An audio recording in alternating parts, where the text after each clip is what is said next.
Bismillahirrahmanirrahim. Assalamualaikum warahmatullahi wabarakatuh. Bismillahirrahmanirrahim. Bersyukur kepada Allah dengan mengucapkan Alhamdulillahirabbil alamin. Bersolawat kepada Rasulullah dengan mengucapkan Allahumma sholli ala Sayyidina Muhammad wa ala ali Sayyidina Muhammad. Alhamdulillahirabbil alamin. Kita masih dipertemukan kembali oleh Allah Subhanahu wa taala di dalam sosial media, dan media merupakan wadah tempat bagi kita untuk kita bisa menjalin tali silaturahim, membangun ukhuwah Islamiyah yang semakin kuat kokoh ke depannya. Semoga hidup kita selalu diberkahi oleh Allah Subhanahu wa taala di dunia dan juga di akhirat. Amin ya rabbal alamin. Para sahabat-sahabat saya yang saya hormati, yang saya juga takzimi, pada kesempatan kali ini topik yang akan saya bahas yaitu tentang 6 orang yang celaka. Yang selanjutnya di situ orang berilmu yang celaka karena keilmuannya.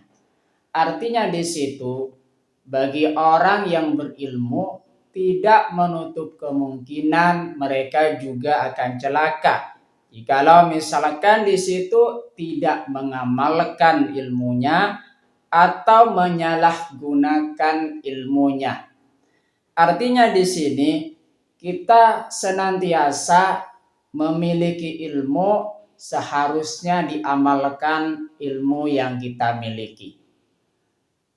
Ataupun di situ sedikitnya kita jangan pernah menyalahgunakan ilmu yang kita miliki sendiri. Salah satu contohnya misalkan dengan menggunakan ilmu untuk hal-hal kejahatan, dengan menggunakan ilmu untuk hal-hal maksiat yang menjauhkan diri dari Allah Subhanahu wa taala. Makanya saya katakan tadi bahwasanya kita jangan sampai menyalahgunakan ilmu. Gunakan ilmu yang kita miliki di jalan Allah Subhanahu wa taala. Gunakan ilmu yang kita miliki untuk hal-hal kebaikan. Makanya saya katakan tadi, orang berilmu juga bisa celaka karena keilmuannya. Pembahasan mengenai tentang hal ini bahwasanya Rasulullah Shallallahu Alaihi Wasallam di situ pernah bersabda, "Asyaddun nasi azaban yaumal qiyamati alimun lam yanfa'uhullahu bi'ilmihi."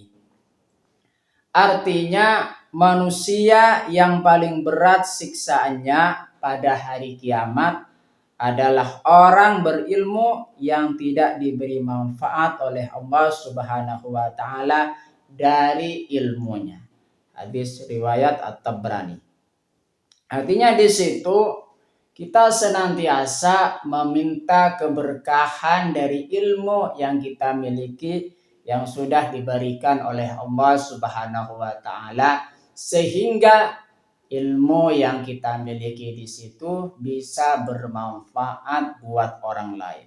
Meminta kepada Allah Subhanahu wa taala agar supaya diberikan keberkahan dan kemanfaatan dari ilmu yang kita miliki. Salah satu doa yang mungkin atau yang harus kita panjatkan di situ kepada Allah Subhanahu wa taala supaya kita senantiasa dihapus sifat-sifat sombong yang dimiliki kalau misalkan ada di dalam diri kita, supaya dihapus oleh Allah Subhanahu wa taala sifat-sifat sombong, apalagi sifat sombong yang berkaitan dengan ilmu. Makanya di situ amat berat siksaannya bagi orang yang berilmu yang tidak diberi manfaat oleh Allah Subhanahu wa taala dari ilmunya. Berkaitan dengan perihal tentang ilmu, di sini sombong karena ilmu adalah salah satu bentuk kesombongan tertinggi yang sangat tidak disukai oleh Allah Subhanahu wa taala. Orang yang sombong karena ilmu, misalkan di sini bisa saja nanti bisa meremehkan orang lain. Makanya di situ seringkali membuat seseorang merendahkan orang lain. Saya katakan tadi bahwasanya jikalau kita memiliki ilmu, jangan sampai kita merendahkan orang lain. Jangan sampai di dalam hati kita terbersit kita lebih baik atau lebih suci dibandingkan orang lain karena kita misalkan orang yang berilmu. Makanya di situ ketika orang sudah merendahkan orang lain dalam hal keilmuan, makanya termasuk kepada orang yang sombong karena ilmu. Harus kita hindari, dan itu merupakan kesombongan tertinggi dan tidak disukai oleh Allah Subhanahu wa taala. Yang selanjutnya di situ kaku dan gemar berdebat kusir. Orang yang berdebat biasanya di situ untuk mencari solusi dari permasalahan yang dihadapi. Makanya di situ berdebat bukan memperruat masalah, melainkan mencari solusi. Akan tetapi lebih baiknya lagi hindari hal-hal yang berdebat. Hindari hal-hal yang membahas atau berdiskusi yang berkepanjangan sehingga timbullah yang namanya perdebatan. Hindari seperti itu. Jangan pernah berdebat. Makanya di situ ya, kita seharusnya di sini paham tentang ilmu yang kita miliki dan kemudian kita bisa memberikan atau mengamalkan ilmu yang kita miliki kepada orang lain. Ciri dan hakikat sombong karena ilmu. Jadi di situ ada berbagai macam ciri. Ya, di sini yang saya sebutkan ada berbagai macam ciri dan hakikat sombong karena ilmu. Yang pertama di sini merasa paling benar. Makanya di situ merasa ilmunya paling tinggi dan merendahkan orang lain yang dianggap kurang berilmu. Jangan kita senantiasa merasa paling benar karena kita sudah memiliki ilmu. Tetap di situ kita mendengarkan apa yang diberikan orang lain perihal tentang ilmu itu sendiri. Makanya di situ kita senantiasa menjaga diri kita agar supaya tidak sombong ketika kita memiliki ilmu. Makanya ciri dan hakikat sombong karena ilmu yang pertama merasa paling benar. Karena sudah berilmu makanya merasa paling benar dan bisa merendahkan orang lain. Ciri dan hakikat sombong karena ilmu yang kedua di sini keras dan kaku. Bersikap kaku, suka berdebat dan menonjolkan keutamaan ilmunya. Artinya di situ orangnya suka berdebat dan suka menonjolkan keutamaan ilmunya. Ialah yang menonjolkan keutamaan ilmunya, ialah yang paling pintar misalkan. Makanya di situ termasuk kepada ciri dan hakikat sombong karena ilmu. Ciri dan hakikat sombong karena ilmu yang ketiga, tanda tiga jengkal ilmu. Seseorang sering sombong saat baru mempelajari ilmu sedikit jengkal pertama. Artinya di situ ada tingkatan-tingkatan ilmu yang jikalau seseorang di situ berada pada tingkatan pertama, di situ mereka sering sombong saat baru mempelajari ilmu yang sedikit. Itu berada pada tingkatan yang pertama. Sedangkan tingkatan ilmu yang kedua di sini yaitu seseorang kalau sudah berada pada tingkatan ilmu yang kedua di sini, orangnya menjadi rendah hati, tawadhu saat ilmunya bertambah. Itu berada pada tingkat yang kedua. Artinya seseorang di situ dalam perjalanan menuntut ilmu di situ ada beberapa tingkatan. Tingkatan yang pertama di situ kalau seseorang baru mempelajari ilmunya, tingkatan yang pertama di situ jikalau baru tahu tentang ilmunya.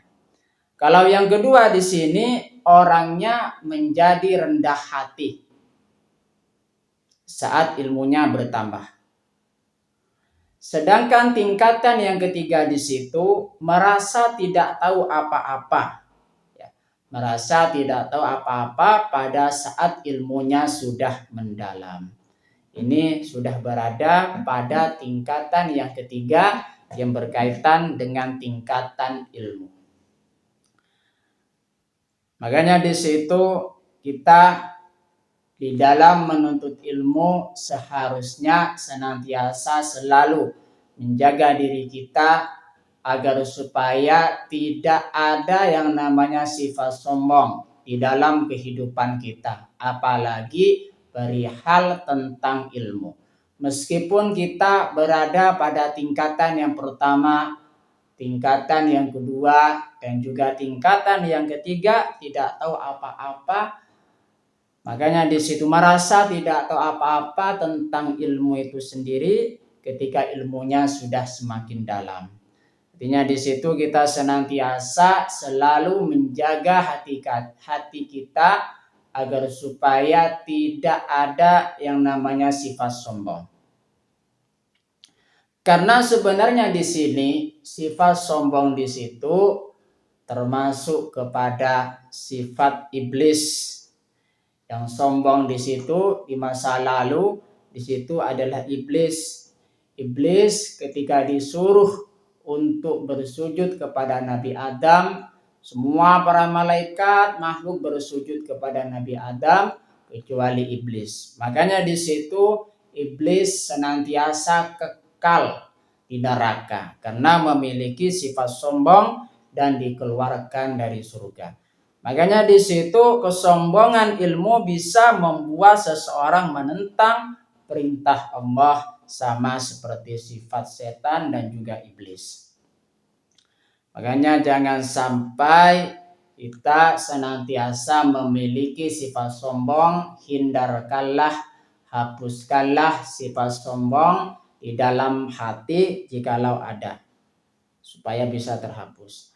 Bagaimana bahaya sombong karena ilmu? Yang pertama di sini orang yang sombong karena ilmu bahayanya yang pertama hati tertutup. Sifat ini menutup hati untuk menerima kebenaran dan menolak nasihat. Jadi kalau sudah merasa sombong karena memiliki ilmu, biasanya di situ hati tertutup. Tidak menerima kebenaran dan senantiasa menolak nasihat orang lain. Makanya di situ hati tertutup, itu bahaya sombong karena ilmu. Bahaya sombong karena ilmu yang kedua di situ ilmu tidak bermanfaat. Ilmu yang tidak diamalkan justru membahayakan pemiliknya. Bahaya sombong karena ilmu di situ dibenci Allah dan Rasulullah. Allah tidak menyukai orang yang sombong dan membanggakan diri.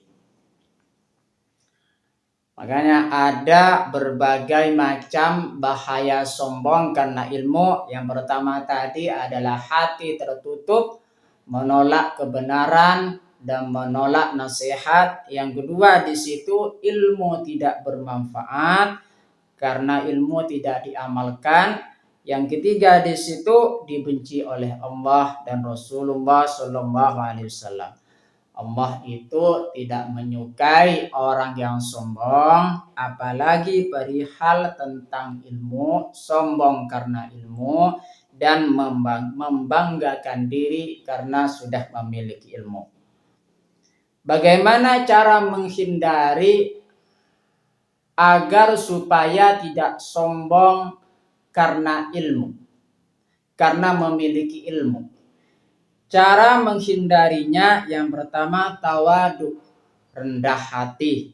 Yakinlah bahwa ilmu yang dimiliki adalah anugerah Allah Subhanahu wa taala, bukan semata-mata usaha diri sendiri. Artinya di situ orang kalau sudah benar-benar pada tingkatan ilmu, di situ pada tingkatan orang berilmu, di situ orangnya senantiasa tidak memiliki apa-apa, merasa tidak memiliki apa-apa, yang memiliki itu hanya Allah Subhanahu wa taala. Ilmu juga termasuk titipan dari Allah Subhanahu wa taala. Selagi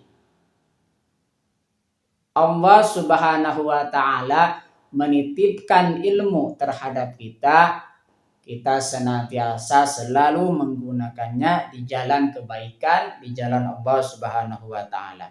Itu yang pertama, cara menghindari sombong karena ilmu, yaitu tawadu. Yang kedua di situ cara menghindari sombong karena ilmu, melihat sisi lain. Sadari bahwa setiap orang memiliki kekurangan dan kelebihan masing-masing. Nah, di sini penting sekali kita melihat satu sisi dan juga kita melihat sisi yang lain. Makanya di situ menetapkan sesuatu di situ harus sesuai dengan kadarnya. Setiap seseorang di situ memiliki kelebihan dan juga kekurangan. Makanya di situ yang memiliki kelebihan senantiasa memberikan manfaat dan menutupi kekurangan kepada orang lain. Sadari bahwa setiap orang memiliki kekurangan. Tidak semuanya misalkan harus pandai tentang ilmu ini. Makanya di situ kita harus sadar diri, melihat sisi yang lain. Kalau misalkan ketika kita sudah melihat sisi yang lain, tentunya kita merasa menerima dan juga merasa melihat keadaan yang sebenarnya dan memberikan beban yang secukupnya sesuai dengan kemampuan mereka, apalagi di situ yang berkaitan dengan ilmu. Cara menghindari sombong karena ilmu, yang ketiga, fokus pada pengamalan. Gunakan ilmu untuk beramal soleh dan memberi manfaat bukan untuk dipamerkan. Dan ini penting sekali. Kita senantiasa fokus pada pengamalan ilmu itu sendiri. Bukan untuk dipamerkan, senantiasa pamer kepada orang lain. Jikalau misalkan kita pamer kepada orang lain, senantiasa ria akan menimbulkan dosa. Ingin pamer akan menimbulkan dosa, apalagi di sini perihal yang berkaitan dengan pamer tentang ilmu. Makanya di situ agar supaya kita senantiasa menghindari sombong karena ilmu, kita di situ fokus pada pengamalan, bukan senantiasa ilmu untuk dipamerkan. Cara menghindari sombong karena ilmu di situ, sadari keluasan ilmu. Semakin banyak ilmu seharusnya membuat kita sadar bahwa ilmu Allah sangat luas dan ilmu kita sangat sedikit. Artinya di situ kita paham bahwasanya di dunia ini itu penuh dengan ilmu Allah Subhanahu wa taala. Kadang ilmu Allah Subhanahu wa taala dititipkan kepada seseorang ataupun juga dititipkan kepada orang lain. Makanya di situ kita semakin sadar tentang keluasan ilmu dan kita senantiasa selalu ingin menuntut ilmu karena ilmu Allah Subhanahu wa taala sangat luas sekali. Ilmu yang benar seharusnya semakin membuat seseorang takut kepada Allah Subhanahu wa taala dan rendah hati, bukan malah sebaliknya menjadi sombong. Artinya dengan ilmu yang kita miliki di situ, kita senantiasa di situ pergunakanlah sebaik mungkin untuk semakin mendekatkan diri kepada Allah Subhanahu wa taala. Perihal tentang ilmu,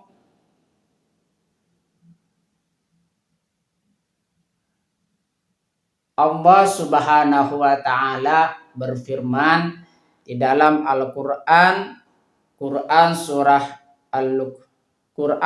Luqman ayat 18. A'udzu billahi minasyaitonir rajim. Bismillahirrahmanirrahim.